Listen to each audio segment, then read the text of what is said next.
Bem-vindos ao Conexão com Irlan Mello. Eu sou o pastor Irlan Mello, aqui na Rede Super, e eu tenho hoje a honra de receber o bispo Elisiário Alves dos Santos, que é bispo da Igreja Metodista Wesleyana.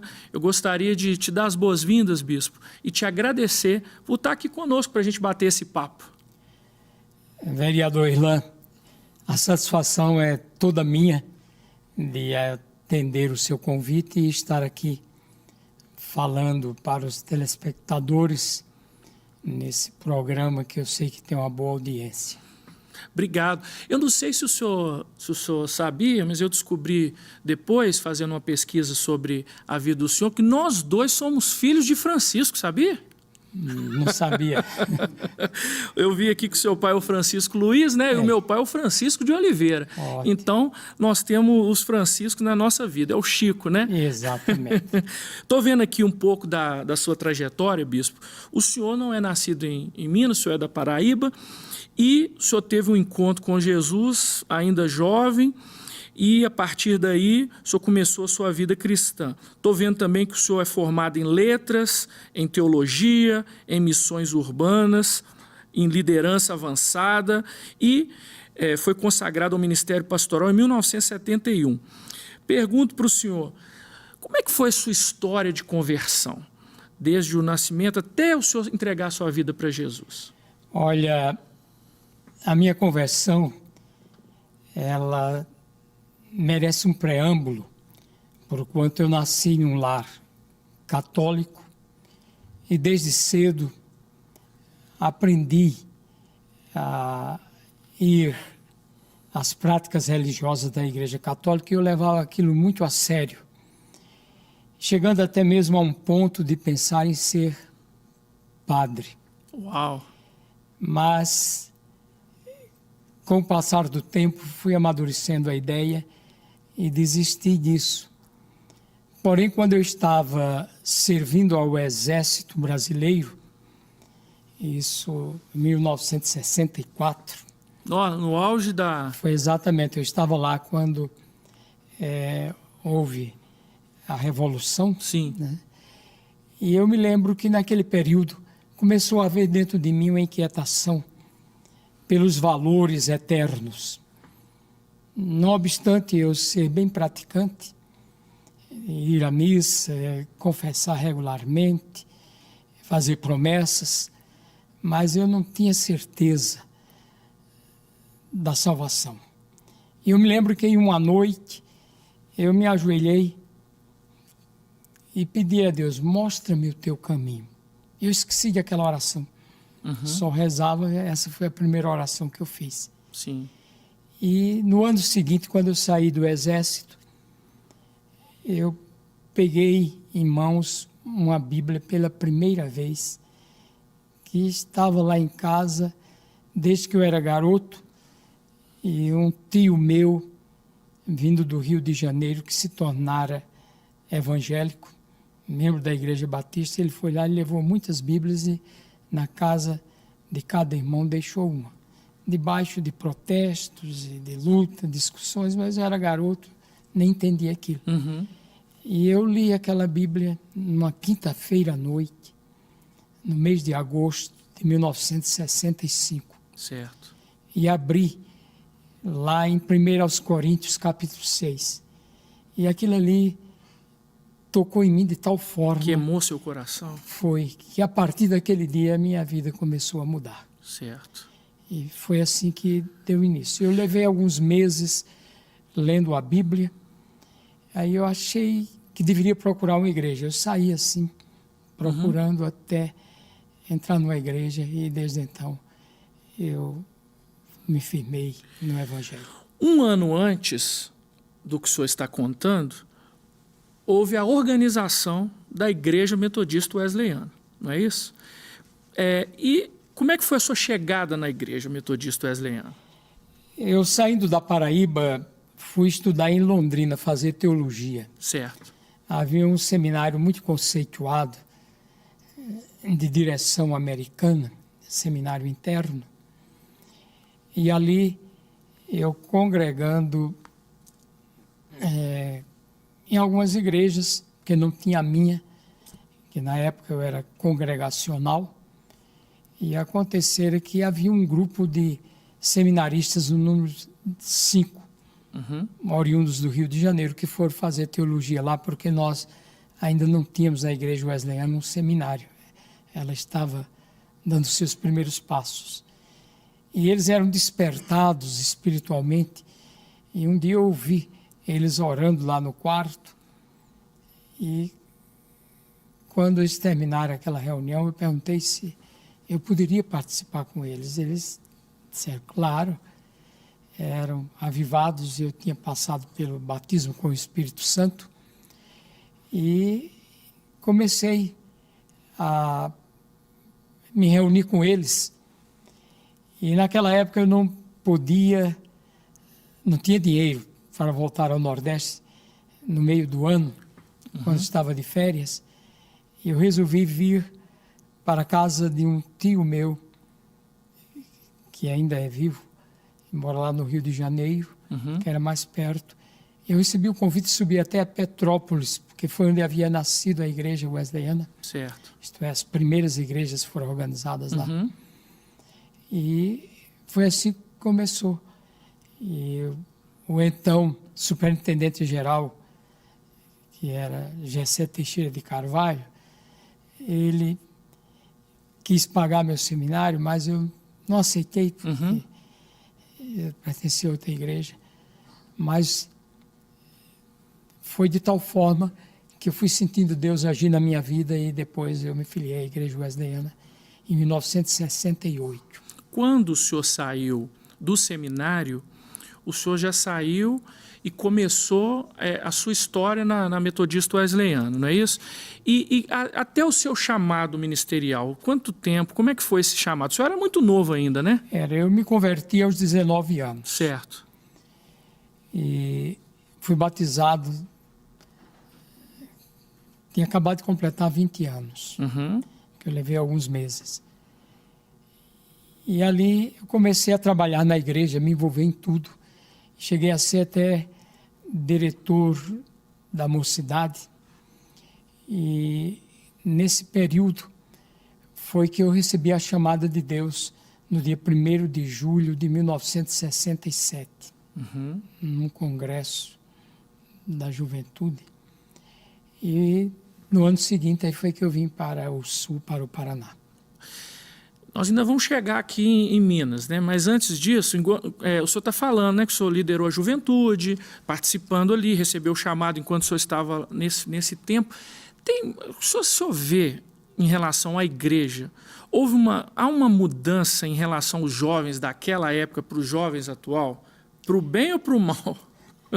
Olha, Ilan, sua pergunta é muito pertinente e parece-nos ser saudosismo ou coisa de idosos, de se reportar lá ao passado. Mas a igreja, como um todo, ela perdeu alguns valores, pois eu entendo que os cristãos daquela época, eles levavam mais a sério o seu relacionamento com Deus, o estudo da palavra, a vida de oração. E hoje isso tem diminuído bastante. Nós lamentamos profundamente isso, pois, pulando alguns capítulos, eu me reporto quando eu era pastor na cidade de Petrópolis, que eu cheguei lá em 1979, e a diretora de jovens chegou e me pediu permissão, dizendo, pastor, poderíamos começar uma reunião de oração com os jovens? Eles andam meio dispersos quanto a isso. E eu autorizei, ela começou e teve ela e mais 3. Mas veio crescendo e crescendo, e depois passou a ser a segunda reunião mais frequentada da igreja. Olha. Onde centenas de jovens iam todas as segundas-feiras para orarem. E, como resultado, houve muitos jovens chamados para o ministério, e desses, Hoje nós temos 3 que são bispos. Olha. Era daquela época. A palavra de Deus diz, né? Jovens, eu vos escrevi porque sois fortes e a palavra de Deus permanece em vós e tendes vencido o maligno. Então, esta palavra precisa ser uma realidade na vida do jovem. Eu me lembro, bispo, final da década de 80, começo da década de 90, adolescente na igreja, nós tínhamos as nossas atividades na igreja, mas nós nos reuníamos em casa para orar. Os jovens, não era para ficar jogando bola, não era para ficar... Não estou dizendo que não tem que fazer isso, mas nós tínhamos um compromisso com a palavra de Deus e com o nosso crescimento espiritual. Lembro também que quando entrei na faculdade, nos intervalos, a gente tinha um grupinho de vários cursos diferentes que também estavam ali buscando a Deus naquele intervalo. Então, essa chama, essa vontade, esse desejo de buscar a Deus, ele não pode se apagar ou ficar arrefecido na infância ou na juventude. Isso precisa ser acalorado, o senhor concorda? Perfeitamente. Um grande exemplo disso, Ilan, é que o metodismo ele nasceu através de grupos de universitários, lá em Oxford, na Inglaterra, quando John Wesley estudava, fazia teologia, e começaram lá, chamado Clube Santo, que era um grupo de evangélicos que se reuniu semanalmente para orarem juntos. E isso deu tanto resultado que depois, quando Wesley fora expulso da igreja anglicana, né, ele implantou os primeiros grupos que hoje chamamos de células, Sim. de pequenos grupos, de grupos familiares, seja lá como for, e que deu vida para a igreja que veio nascer posteriormente. Porque o jovem, ele não pode se deixar levar pelas ilusões da vida. Ele precisa ter vida com Deus. Foi assim com José, foi assim com Daniel, e foi assim com o próprio Davi, que antes de ser ungido, ele já tinha comunhão com Deus. Certo. E quando se busca Deus, os resultados aparecem. Isso, então, seria, entre aspas, como se fosse um segredo para que o jovem mantenha a sua firmeza perante o Senhor. Ou seja, ter um devocional, não é? Buscar o Senhor no dia a dia, né? Tendo o seu próprio devocional e tudo. E também escolher bem as companhias, né? Exatamente. Porque as más conversações corrompem os bons costumes, não é verdade? E isso é tão sério que nós precisamos resgatar para que a nossa mocidade ela possa ter convicção da sua fé e possa enfrentar todos os ambientes, inclusive ambiente de trabalho, das universidades, e não se envergonhar de falar da sua fé. Nós estamos vivendo, bispo, um momento do carnaval, onde muitas bandejas são oferecidas pelo mundo aos nossos jovens. Eu pergunto ao senhor, como deve ser a postura, não só do jovem, mas da igreja, agora nesse tempo de carnaval? Como que a igreja pode trabalhar esse momento? Olha lá, alguém já disse que a primeira ilusão do ser humano é a chupeta.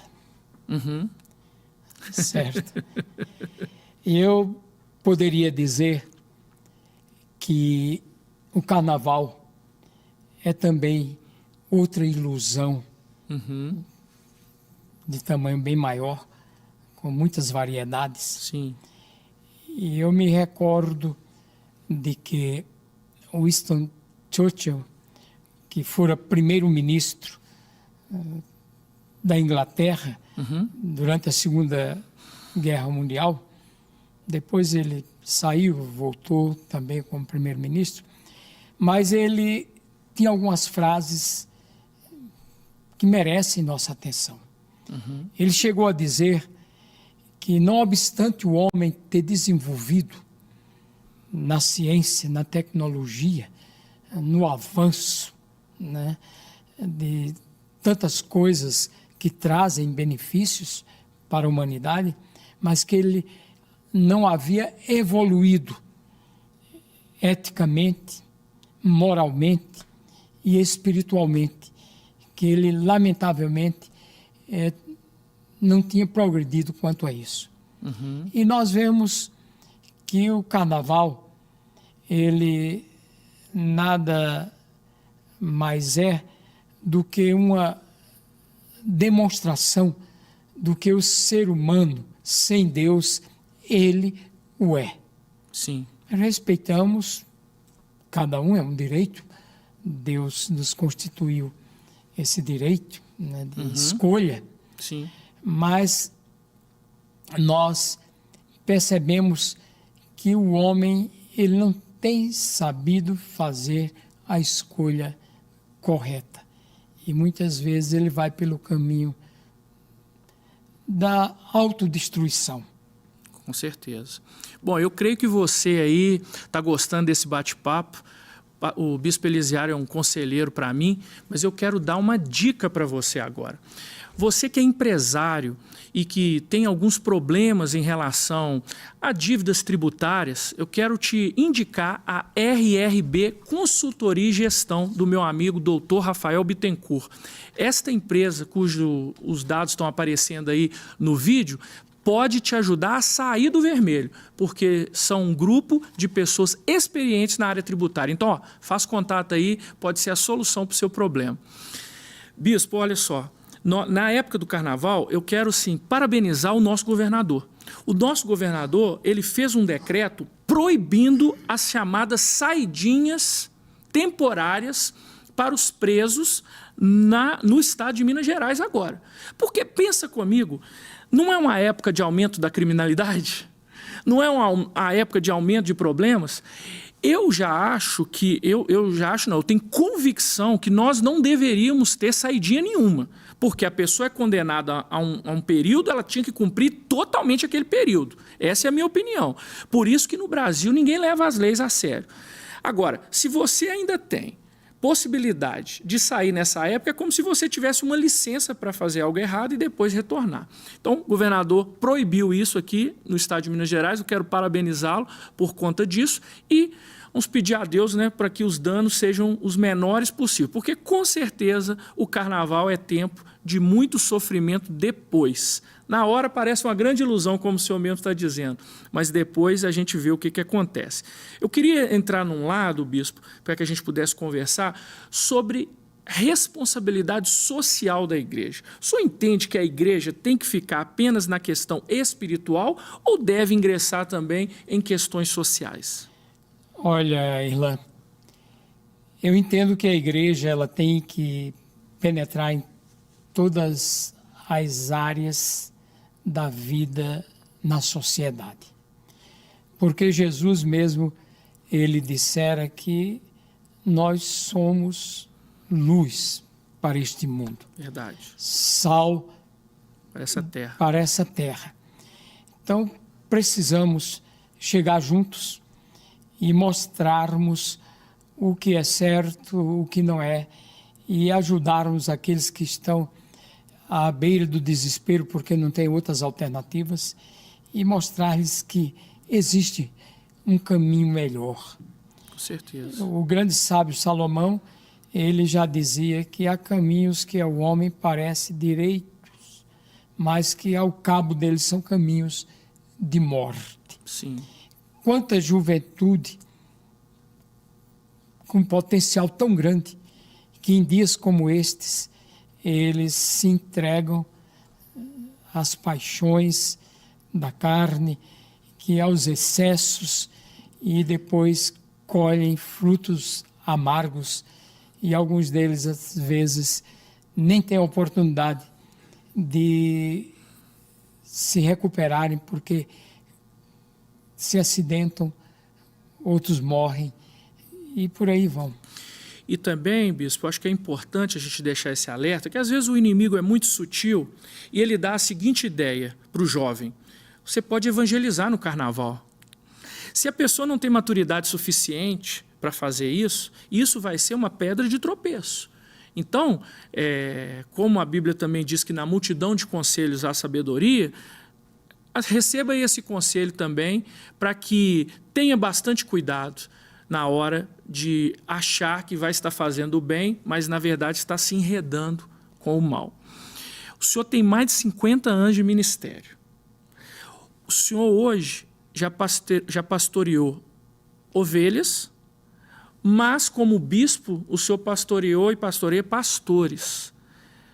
Diga aqui para a nossa audiência, para as pessoas que estão participando aqui conosco, qual que é a diferença de pastorear ovelha e pastorear pastores? É mais difícil pastorear pastores do que pastorear ovelha? Qual que é a experiência que o senhor tem nesse...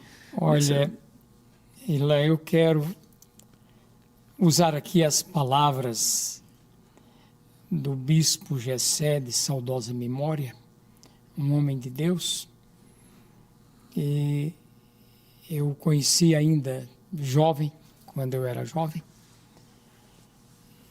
e um pastor, na época que foi eleito bispo, ele foi chamado ao gabinete lá do bispo Gessé para dar-lhe algumas orientações, uma vez que ele estava ingressando no episcopado. Certo.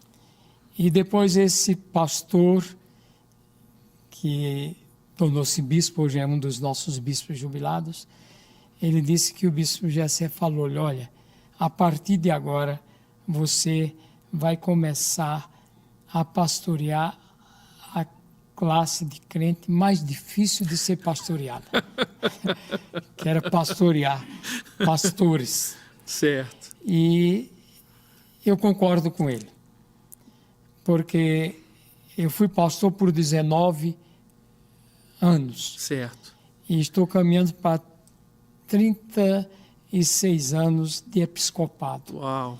Então eu venho lidando com pastores e hoje tenho até o privilégio de ser mentor do Conselho Geral, que é formado pelos nossos secretários gerais e mais os bispos. Sim. Que são 8 na ativa e mais 4 já jubilados. Certo. Então eu tenho esse relacionamento e eu vejo. E por que é mais difícil? É porque alguns acham que já não tem mais necessidade de aprender, né? E nós precisamos mostrar-lhes que, independente da posição que nós alcançarmos na Igreja de Cristo, no corpo de Cristo, nós continuamos sendo ovelhas e precisamos ser acompanhados, pastoreados. É verdade. E a humildade precede a honra, né? E às vezes, eu sempre digo, não sei quem escreveu essa frase, mas aquele que não está disposto a sentar para ouvir, ele também não tem mais nada para ensinar. E eu não sei se o senhor viu, tem uma série agora na Netflix contando a história daquela música que os norte-americanos se uniram para fazer um ato a favor da África, né? E vários ali. E uma coisa me chamou a atenção, que o maestro, aquele que estava organizando tudo, ele colocou na porta onde todo mundo ia entrar, ele colocou a seguinte frase: o seu ego fica do lado de fora. E eu acho que a gente pode usar isso também no dia a dia de nós que somos servos de Deus e os pastores também. O nosso ego tem que ficar do lado de fora, para que Deus, para que Jesus, para que o Espírito Santo possa nos usar como Ele quiser e não de acordo com a nossa vontade. O senhor concorda ou estou falando muita besteira? Não, corretíssimo, porque o grande problema do ser humano está exatamente na questão do ego. Eu gosto muito daquela frase que nos diz que nós somos seres humanos e que precisamos controlar bem as nossas emoções. Verdade. E o homem, quando ele não tem um controle de si mesmo, ele vai, mais cedo ou mais tarde, ele cai no abismo. Verdade. Certo? É preciso que nós administremos bem o nosso ego, porque senão ele vai nos levar para o buraco. Eu quero te convidar, você que está nos assistindo aí, a entrar na nossa rede social, @irlan.melo, para que a gente possa continuar esse bate-papo lá também, através do Instagram. Então, @irlan.melo, eu te convido a participar conosco ali no dia a dia, do nosso dia a dia mesmo. O senhor falou algo e eu lembrei de duas coisas. Primeiro, domínio próprio. Para controlar o ego tem que ter domínio próprio. E segundo, a Bíblia diz que aquele que consegue refrear sua língua é perfeito varão, capaz de refrear o corpo todo. Como é que é liderar pastores e muitas vezes ter que refrear a língua para não falar na frente de todo mundo algo que deveria, que todo mundo está percebendo e a pessoa às vezes não está percebendo? Em alguns casos eu tenho chamado em particular. Sim.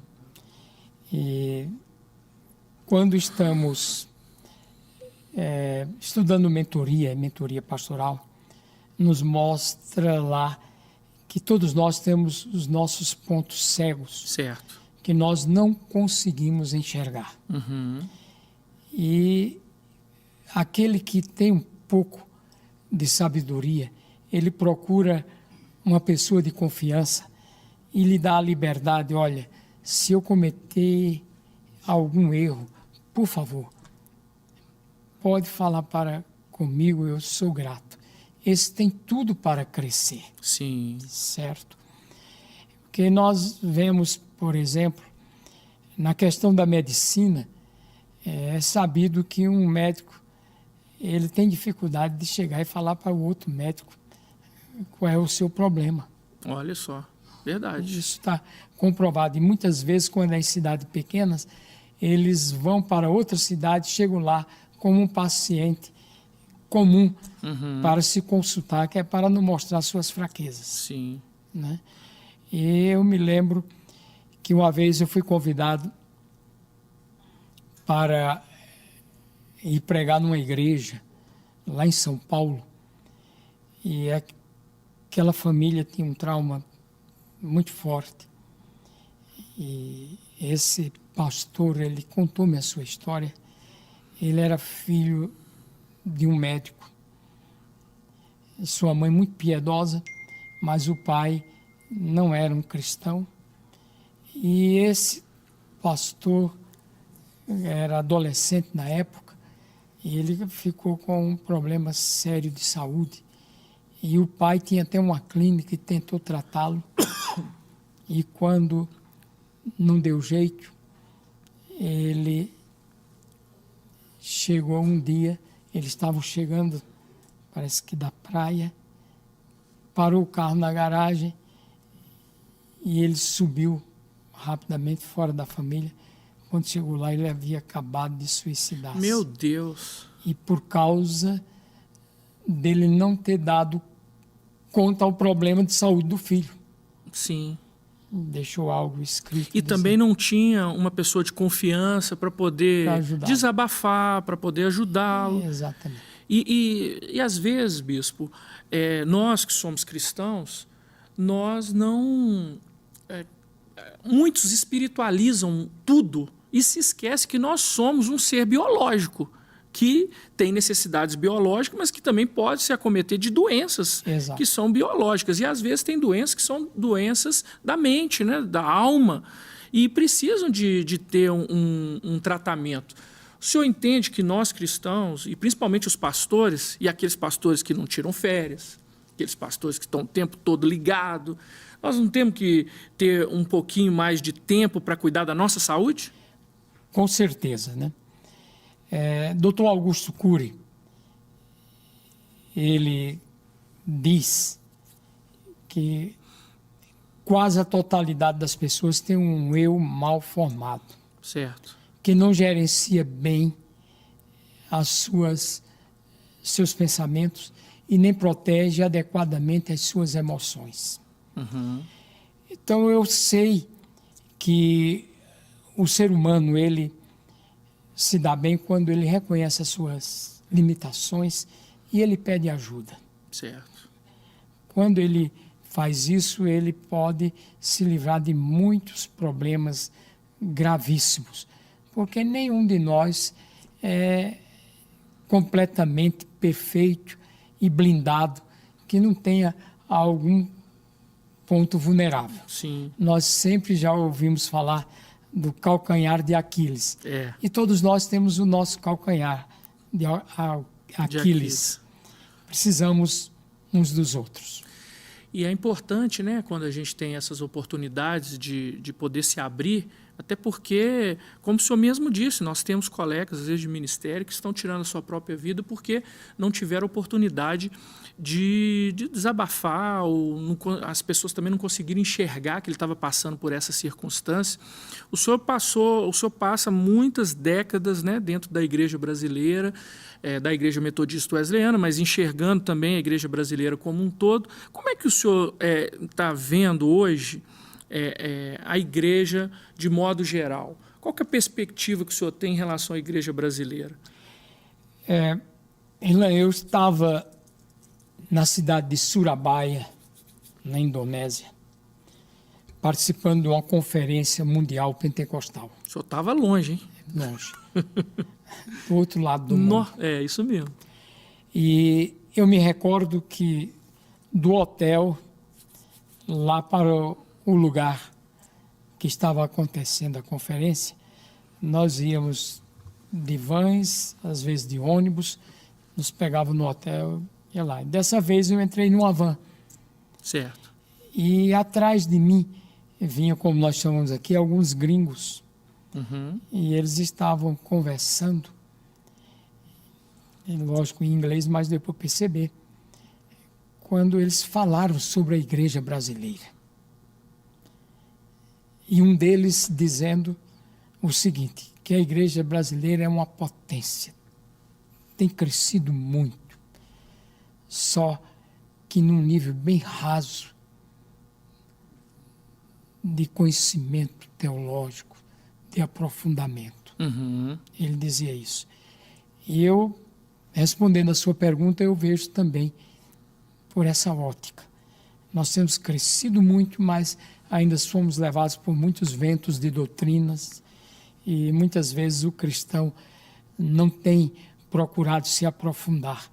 Como diz lá na Epístola aos Hebreus, lamentando o autor daquela epístola, não sabemos bem quem foi o seu autor, ele dizendo que lamentava que eles já deveriam ser mestres, mas eles ainda precisavam tomar leite, porque não podiam comer comida sólida.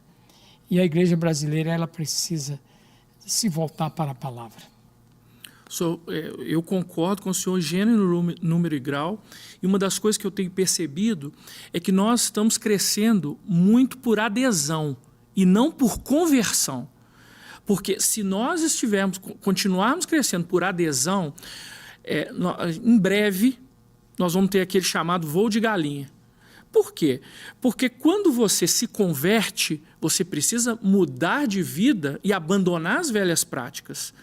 E o que muitas vezes eu tenho visto é as igrejas dizendo, olha, venha como você está e continue do jeito que você está. E isso não é uma prática correta de acordo com a palavra do Senhor. Não. Olha, eu tive o privilégio de, uma das vezes que eu fui aos Estados Unidos, e visitar a igreja onde Jonathan Edwards pregou aquele famoso sermão, né? Uhum. Pecadores nas mãos de um Deus irado. E há uma frase dele que diz o seguinte: tirem as minhas pernas, mas não me tirem a Bíblia. Eu posso entrar no céu sem as minhas pernas, mas não sem a palavra de Deus. Olha só. Isso é muito forte. Forte. E não importa o tempo que o cristão ele tenha de fé, ele precisa estar se alimentando continuamente da palavra de Deus. Porque esta foi a resposta de Jesus ao diabo quando tentou, já no final daquela quarentena de jejum, que segundo a medicina, ali o corpo está se exaurindo, já esgotou todas as reservas quase que entrando tinha. em colapso. Exatamente. E o diabo chegou exatamente nesse momento, deu uma de bonzinho, né? E querendo sugerir a Cristo que transformasse pedras em pão, né? Verdade. Mas Jesus respondeu-lhe: nem só de pão viverá o homem, mas de toda a palavra que procede da boca de Deus. Glória a Deus. Então a igreja brasileira só vai usar o potencial que ela tem no dia em que ela se aprofundar no conhecimento das Sagradas Escrituras. Amém. E falando sobre a palavra de Deus também, o senhor também escreve livros, e eu queria saber como é que o senhor conseguiu tempo para poder escrever e qual que é a motivação do senhor como autor de livros. Eu não me acho como um grande escritor, mas compartilho das experiências vivenciadas ao longo da vida, né, e principalmente da vida cristã, e em vendo que ao partirmos daqui, nós só vamos levar aquilo que investimos na vida dos outros, porque este lá é o maior investimento que nós podemos fazer. Verdade. Certo. Então foi nesse espírito, nesse aspecto, que eu escrevi 3 livros, né, apenas, mas... Quais são os títulos? O primeiro é Cartas de um Bispo aos Seus Pastores. E o segundo é sobre um legado, o que a vida me ensinou.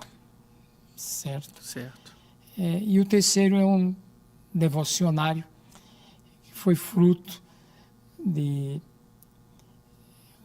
uma coluna que eu tinha no nosso jornal oficial Voz Wesleyana, para onde eu escrevi por mais de 30 anos ininterruptos, e alguém sugeriu que eu deveria transformar aquilo em um livro, e saiu, foi o último. Que bom.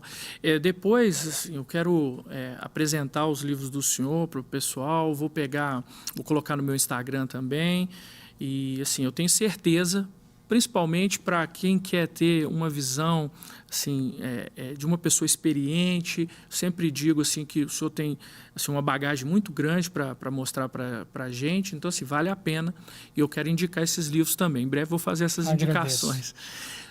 Como o senhor entende que a igreja deve se posicionar em relação à política? Qual a visão do senhor hoje? Mudou alguma coisa? Eu disse há pouco que a igreja deve estar inserida Sim. em todos os segmentos da sociedade. Certo. E o quadro da política, como nós sabemos, ele é bem complicado. Verdade. Né? E eu que o digo ali. E por isso que eu sempre estou orando em seu favor. Amém, obrigado, bispo. Eu preciso mesmo dessa oração constante. Mas eu entendo que para um cristão, ele deveria buscar de Deus uma direção com respeito a isso. Sim. E em sentindo-se vocacionado, ele redobrar os seus cuidados com a vigilância, a fim de ir para lá com o propósito de trazer uma contribuição e de honrar a Cristo. Havia nos dias de Wesley um parlamentar lá da Câmara dos Lordes, que constantemente Wesley escrevia para ele, dando-lhe orientações, e ele lutou ferrenhamente. Olha que importante. Contra muitas coisas que aconteciam naquela época, inclusive com o fim da escravatura, né? E porque a Inglaterra... Sim, era nessa época, né? Era muito envolvida, e ele foi uma pessoa que deu uma grande contribuição em favor do Reino Unido naquela época e que repercute até hoje.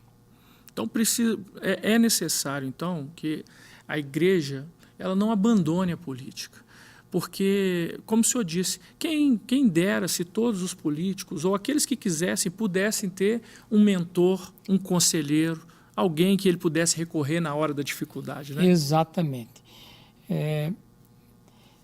Eu recomendei agora para os pastores que estão sob os meus cuidados, Certo. que têm acima de 60 anos, né? E é um teólogo britânico que ele escreveu, encerrando a carreira com alegria. Uhum.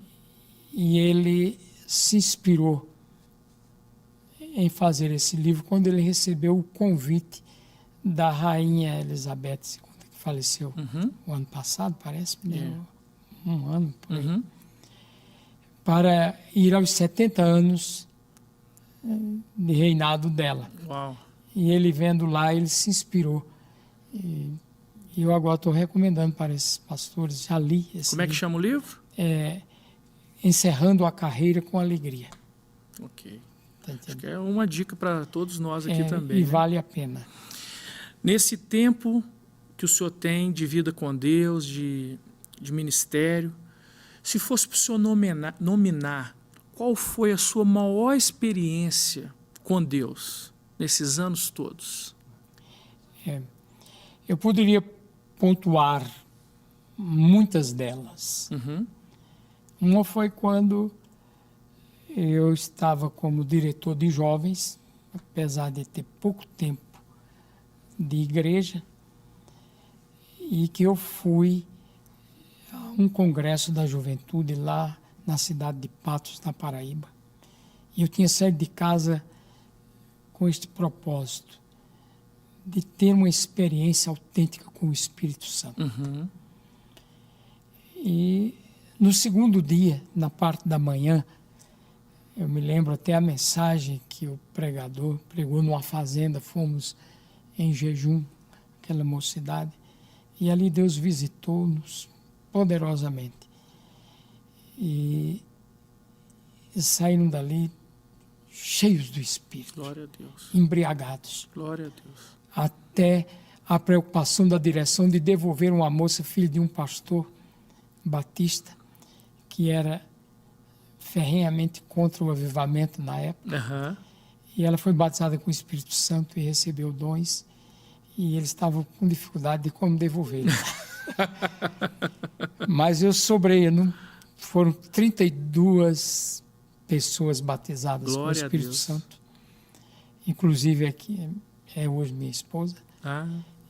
E quando foi à noite que eu estava orando pelo pregador, o Espírito Santo veio sobre mim.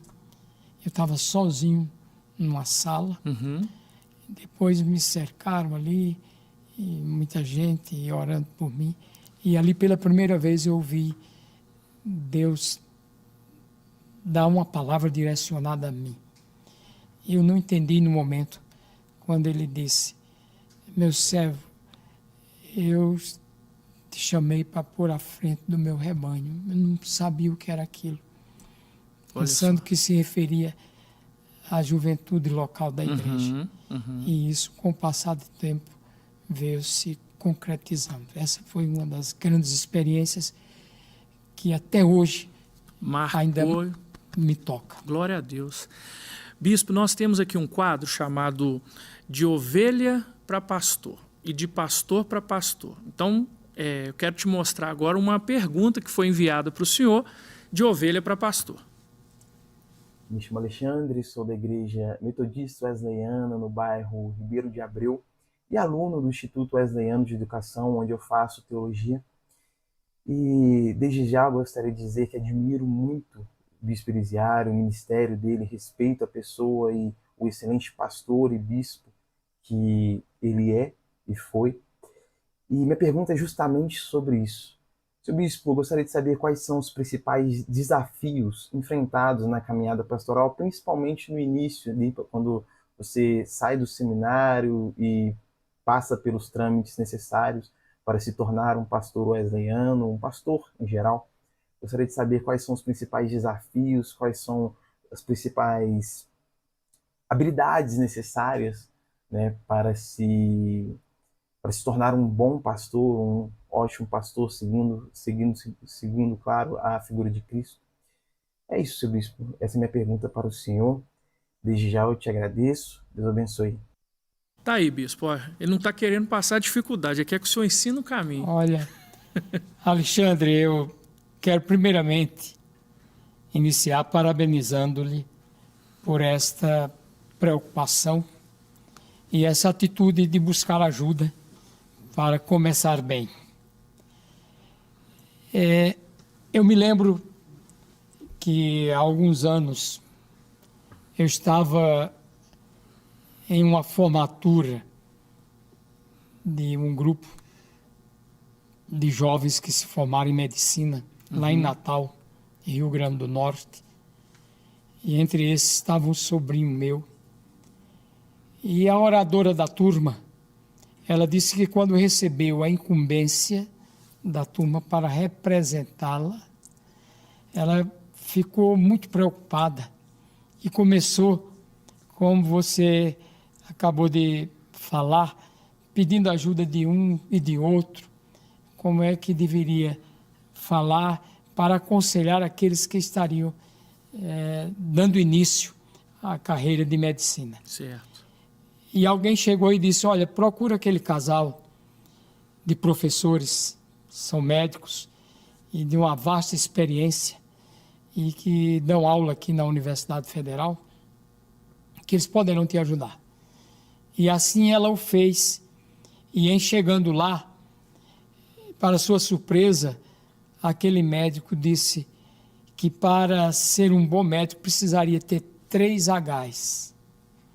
O primeiro, o H da humanidade, que todo médico deve sentir a dor do outro e procurar entender o paciente que ele está a atender. O segundo H, Alexandre, é da humildade. Ter a humildade de saber dizer que isso eu não entendo, isso eu não consigo, eu posso ir até aqui, encaminhar a outro mais competente. E todo médico deve ter esse segundo H, que é o H da humildade. E o terceiro H é o H do humor. Porque às vezes o paciente chega lá emocionalmente para baixo, abatido, e o médico precisa ter esse toque de humor colocado na dose certa, no momento exato. E eu achei muito interessante que naquela palavra ela disse isso. Mas como você quer saber, eu diria o seguinte: o ponto principal é ter uma vida devocional intensa. Buscar a Deus continuamente. Porque nós não podemos ter um bom ministério se não tivermos uma vida com Deus. Amém. E isso nos vem por uma prática regular de muita leitura bíblica, meditando, procurando ouvir o que o Espírito tem a nos dizer. E também uma vida de oração constante, porque o Espírito nos molda, nos trabalha, e eu costumo dizer que o local de oração é uma oficina onde Deus nos trata. Verdade. Para que nós possamos ser úteis à sua causa. E por último, nunca pare de pedir ajuda a outros mais experientes que poderão lhe ajudar em momentos difíceis, a fim de que você saiba tomar decisões acertadas. Se você fizer essas 3 coisas, certamente você vai ter um ministério bem-sucedido. E agora, bispo, de pastor para pastor. Eu sou o pastor Marden e eu estou aqui para fazer uma pergunta para o senhor, Bispo Elisiário. A pergunta que eu lhe faço é sobre esse carnaval. Nós temos visto que dia após dia, ano após ano, as pessoas têm aderido cada vez mais a esse espírito do carnaval e nós vemos que o prejuízo que vem depois, a conta que chega, ela é muito grande.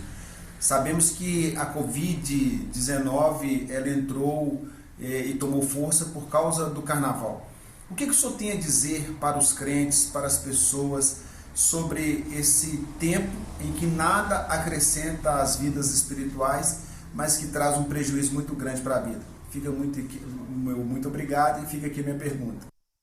Pastor Marden, é muito oportuna a sua pergunta, nesse período que nós estamos vivendo, e quero dizer-lhe que o irmão já até se antecipou dando parte da resposta. Mas alguém com muita sabedoria disse que o homem ele usa máscaras o ano inteiro e durante 3 dias ele remove essas máscaras e ele mostra quem ele o é na realidade. Uau. Isso merece uma reflexão, porque o que os homens procuram fazer durante esses dias de carnaval é extravasar aquilo que está lá dentro de si e do velho homem depois da queda.